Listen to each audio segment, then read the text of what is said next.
juristas, los constitucionalistas que expusieron en lo que va de la tarde en el Congreso. Está quien está en línea con nosotros en este momento, que es Andrés Gil Domínguez. Él es abogado constitucionalista que expuso sobre el DNU. ¿Qué tal, Gil Domínguez? Mariano Martín y el equipo de Palo y Zanahoria, los saludamos. ¿Cómo anda? Buenas tardes, ¿cómo están ustedes? Gracias por atendernos. Le pedimos para quienes no pudimos estar en el Congreso, más allá de que lo que nos comentaba nuestro compañero Fernando Siveira, si nos puede hacer una síntesis lo más al alcance posible de los contenidos de esta exposición que hizo sobre el decreto de necesidad de urgencia. La conclusión sería: ¿cuál es la legalidad, cuál es la constitucionalidad que tiene esta herramienta con la que todavía cuenta el Poder Ejecutivo? El DNU 70-2023 es nulo en nulidad absoluta e insanable, tal cual lo establece la Constitución, cuando se emiten este tipo de decretos que no cumplen con los requisitos especiales, excepcionales, previstos por la Constitución para su dictado.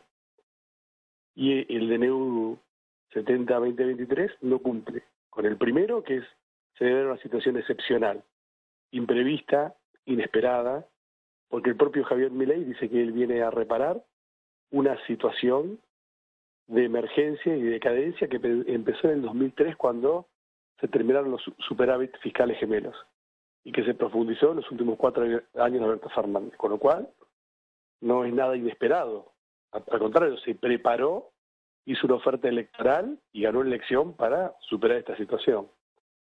A su vez, otro de los requisitos es que el Congreso no pueda funcionar.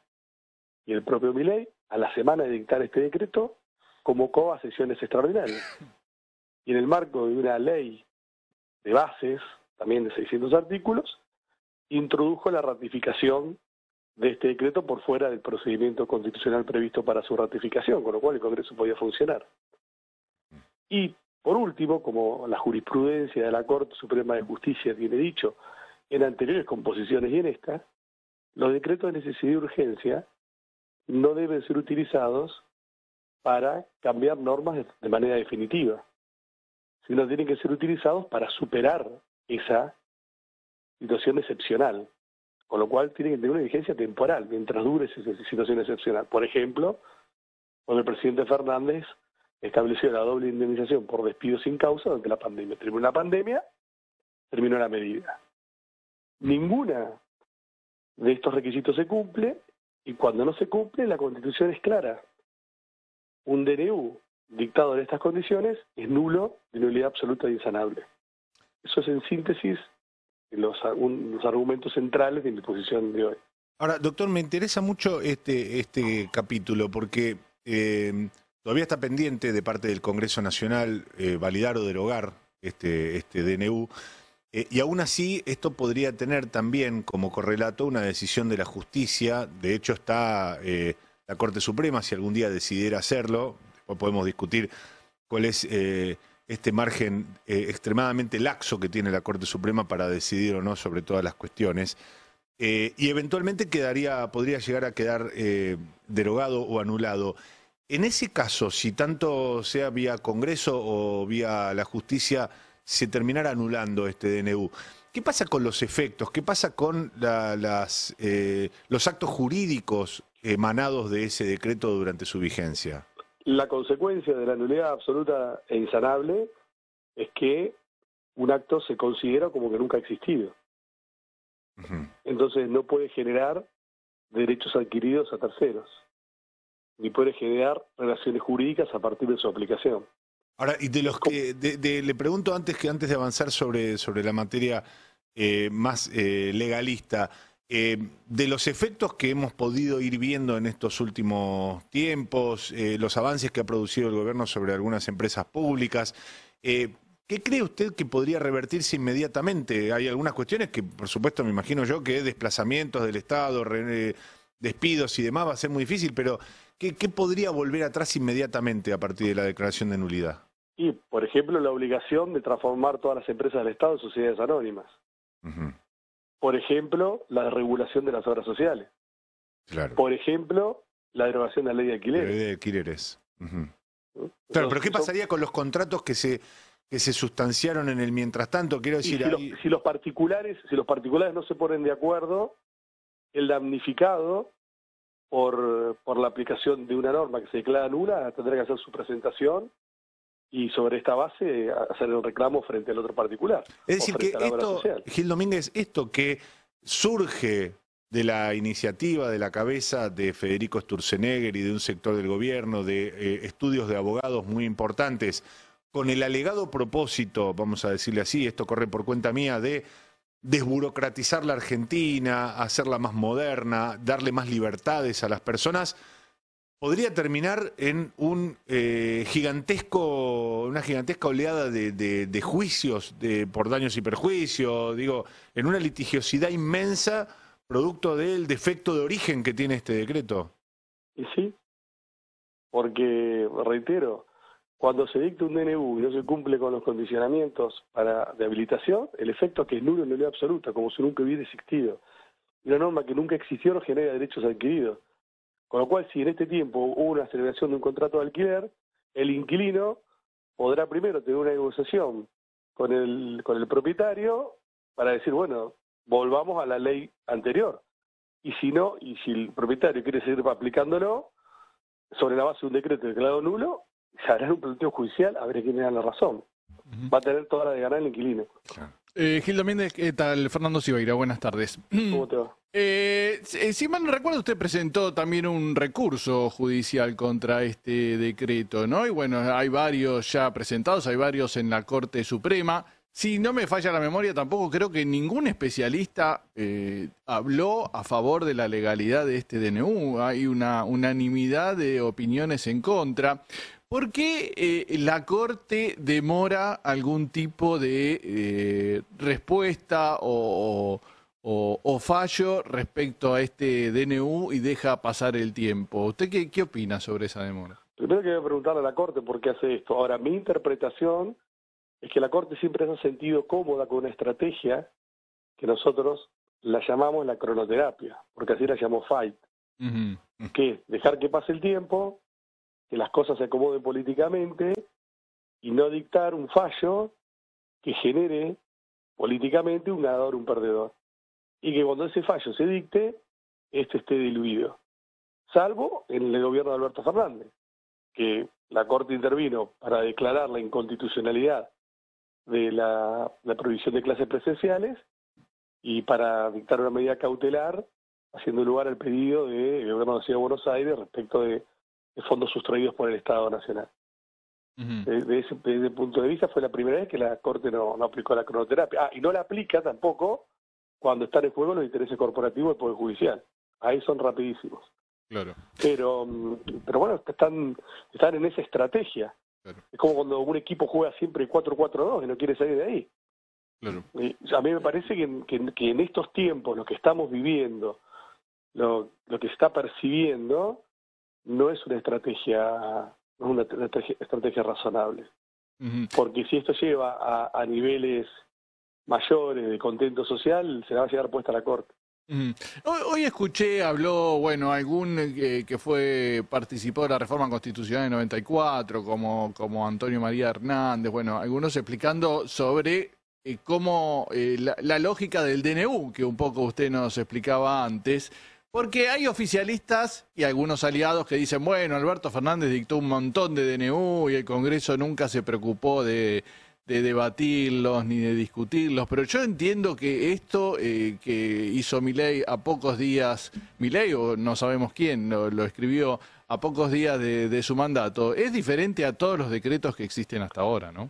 Es cierto, pero Milei pudo hacer esto, que es dictar un decreto de estas características, modificando definitivamente 83 normas e intentando sustituir al Congreso, porque del 94 a la fecha, todos los que ejercieron el poder hicieron uso y abuso de la herramienta del decreto de necesidad y urgencia. Del 94 a la fecha, el Congreso, basado en el ocio rentado, nunca controló los decretos de necesidad y urgencia.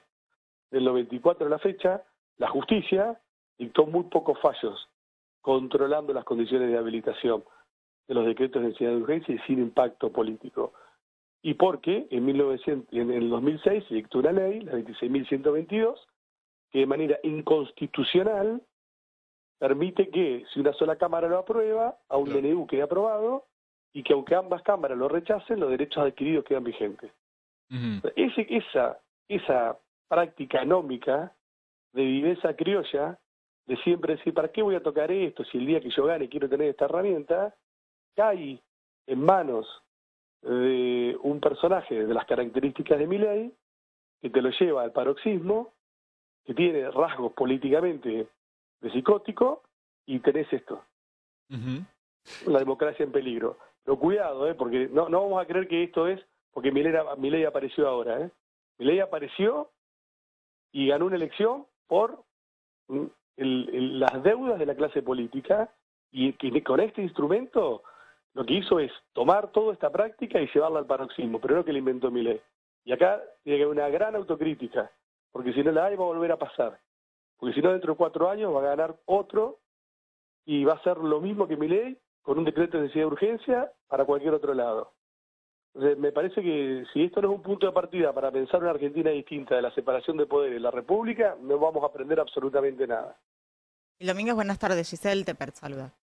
Quería retomar este punto de lo que tiene que ver con la ley de alquileres, pensando que muchas familias hoy tienen esa gran preocupación, que seguramente en este poco tiempo que pasó tuvieron alguna renovación o un contrato nuevo y que ahora tienen la incertidumbre eventualmente qué va a pasar si este DNU finalmente es rechazado. La pregunta tiene que ver pensando en antecedentes estructurales del Poder Judicial y situaciones que puedan tomarse como jurisprudencia, si se quiere, en esto.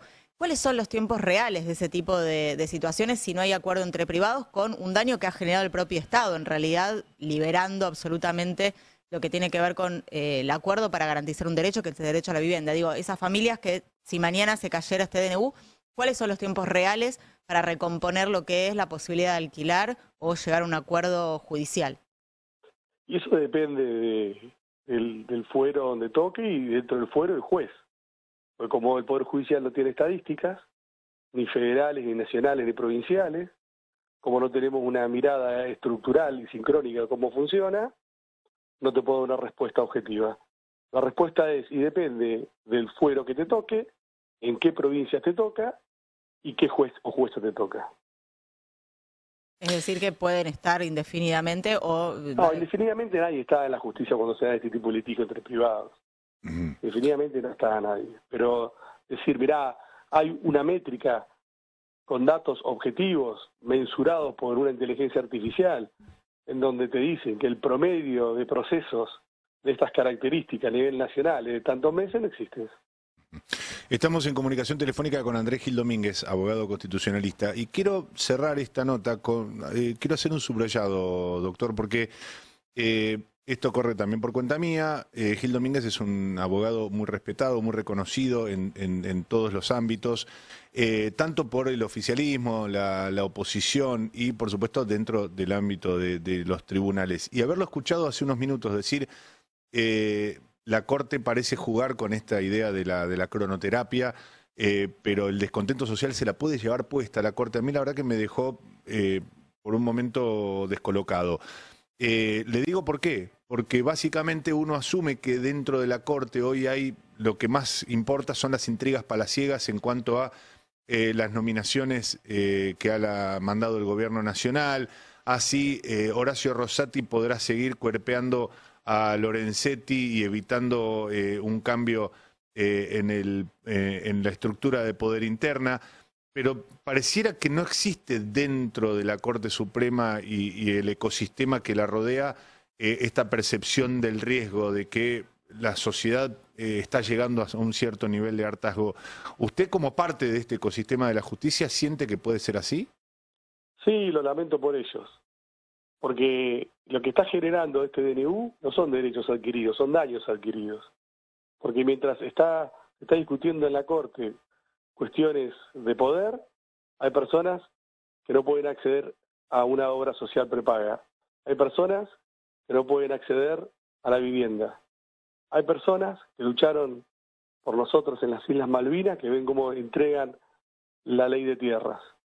Y así podemos seguir con muchos capítulos. Entonces, me parece que en vez de estar enfocado, lo que tiene que estar enfocado en este momento, que es resolver si es válido o no es válido. ¿Para qué está la Corte? Resuelvan que es válido o no es válido. Entonces dan certeza también. ¿Qué es lo que tiene que hacer el Congreso? si bueno, ¿es válido o no es válido esto? Entonces, ¿vamos a tener certeza si seguimos viendo una democracia, siguiendo viendo un orden constitucional, o vamos a un sistema autocrático? Pero esto está generando un daño y una incertidumbre enorme por las características especiales de esta norma y por las características especiales de gobierno. Gil Domínguez, le agradecemos muchísimo por su tiempo. No, muchas gracias a ustedes. Muy buenas tardes. Hasta luego. Andrés Gil Domínguez, abogado constitucionalista, un técnico, un especialista muy respetado.